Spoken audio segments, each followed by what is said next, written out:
Marjorie Taylor-Greene has been thrown under the bus yet again by the GOP. Good morning, ladies and gentlemen. Welcome to this episode of the Dan Dawson Show. So I'm going to read you this article from Fox News. It was written by Tyler Olson. It is Marjorie Taylor-Greene posts message comparing vaccine mandates to Nazi health passes. Subtitle, Greene apologized last year for comments comparing mask mandates to the Holocaust. She's not the only one doing it. She's not the only one seeing this. So I don't even know if they're getting that. Representative Majorie Taylor-Greene Thursday compared vaccine mandates and cars to a Nazi health pass in a Telegram post mirroring Holocaust-related COVID-19 rhetoric that landed the Congresswoman in hot water last year. The sad part is who she was thrown in hot water by. So this is why I'm warning you. Don't count on a red wave. I'm going to tell you why. I'm going to read this article and I'm going to tell you why. This past year, the Democrats' obsession with vaccine cards proved they are like the Nazis who forced people to carry health pass. Greene, Republican from Georgia, wrote, it must end. So here's the thing about Marjorie Taylor-Greene, right?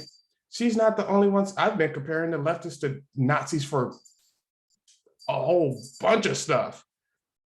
Really not much to do with the vaccine or COVID-19 or anything. Just they're black shirt rioters.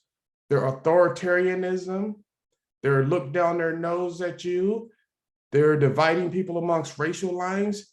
I mean, come on, there's a whole bunch of stuff you can compare the Democratic Socialist Party to. Last year, Greene ran afoul of House GOP leadership for comments she made comparing the mandatory House mask rule from House Speaker Nancy Pelosi, Democrat from California, to the Holocaust. Minority Leader Kevin McCarthy, Republican from California, admonished her in a statement at the time. See, and that's the problem. This is why I'm telling you, don't count on any red wave. Here's why. Because when you get a strong firebrand coming out of the Republican Party, it's the old guard at the top, your Mitch McConnell, your Kevin McCarthy, are the ones that squash them down. Let the woman speak. You know what? She's a representative. She still has a First Amendment right. Let me finish up this article before my head explodes. Greene eventually apologized, saying there's no comparison, and there never will be, between Holocaust and mask mandates. Representative McCarthy and Greene did not immediately respond to requests for comments from Fox News.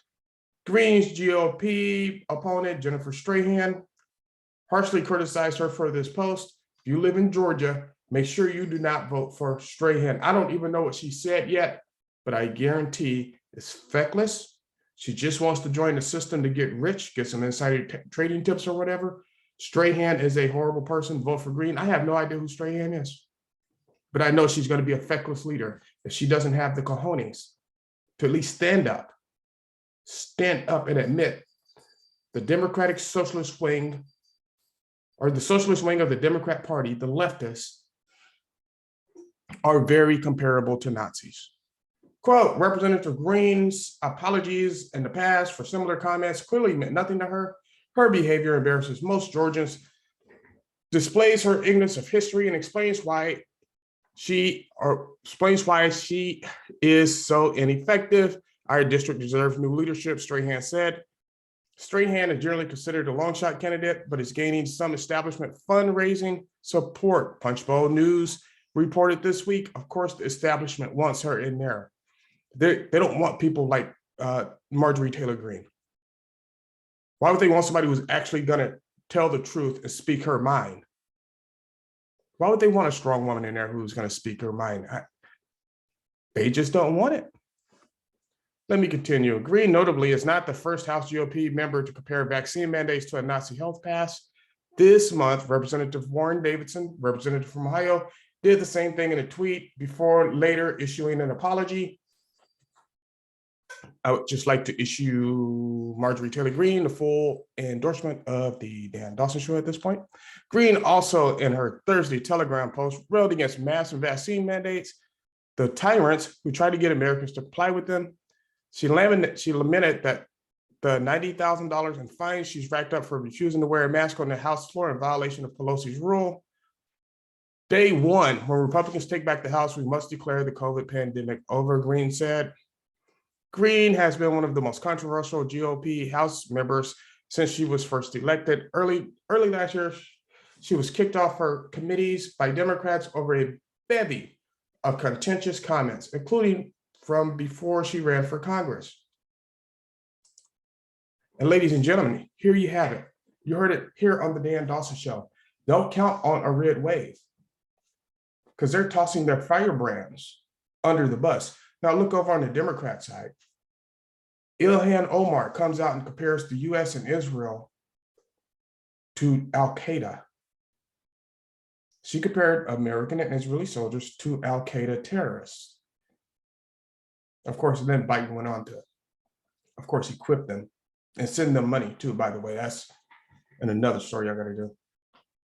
But the Democrats rail on it while the Republicans eat their young. It's ridiculous. Rashida Tlaib can call the president of the sitting president at the time, Donald Trump of the United States, Hitler, and make all kind of references to him being a Nazi and a white supremacist. Nothing. She didn't get taken off her committees. And this is why I'm telling you don't get too caught up in that red wave is coming. AOC can come out and make crazy, ridiculous statements that are proven wrong almost as soon as they come out of her mouth. Oh, boy, boy, boy. Cori Bush can come out and say, we want to abolish the police, get rid of them. And then when asked about her private security detail, can say, I need security because I know my life is important. So if police represent security to you and she wants to abolish them, that means your life means nothing to her. Nothing said, nothing, not one yap from the Democrat or the Republican Party. You might get a Ted Cruz or a Rand Paul or Majorie Taylor-Greene every once in a while saying something, and they never apologize. Remember when Omar made her anti-Semitic statements? She didn't even get censured by name. They did nothing to her. Look, Democratic Rep Eric Swalwell from California caught sleeping with a spy. And miraculously enough, the spy found out they were on to her, right? And somebody, a little birdie, just happened to tell her, and she flies back to China after decades of being here and sleeping with him. Think about that. He's still on the security committee, which means all that top secret security information that comes through, he gets to see it. Hope they're monitoring him really well. But this was my point, ladies and gentlemen. The Republicans come out and hit their own people hard behind observations that most of society has made. The right-thinking people anyway have already made those same statements, have already had that same thought, which is why I would not count on a red wave. I would not. Now, I encourage you all to get out there and vote. Vote like your life and freedom depends on it, because it does. Because for the Democratic Socialist Party to enact their Nazi agenda, they're going to have to take away your Second Amendment right. Don't ever give it up. I encourage you. You don't have to join the NRA. You don't have to join the USCCA, but I do encourage you to support gun rights, gun right candidates. Check out Colion Noir. Find out who your local rep is. Stuff's easy now. Most of them are on social media. Most of them are on Facebook. You can message them, hey, I'm pro 2A. What is your stance on the Second Amendment? Something like that. Just, you know what, we're going to do this as a group. Message your local representative this exact message. I'm pro 2A. Have all your friends and family do it. We're going to need that Second Amendment before it's all said and done. Because if you look now, there was an opinion piece in the Utah, it was a newspaper in Utah. And the opinion piece said, like I told you the other day on a video, the National Guard must be called in to keep unvaccinated in their house. Remember, with the Second Amendment, you're a citizen. Without it, you're a servant.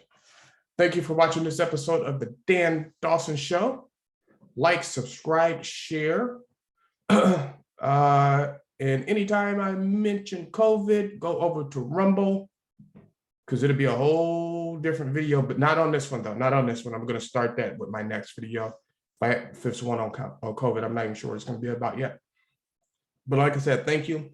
Like, subscribe, share this with all your friends and family.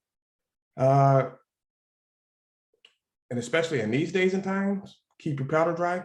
Do what you got to do.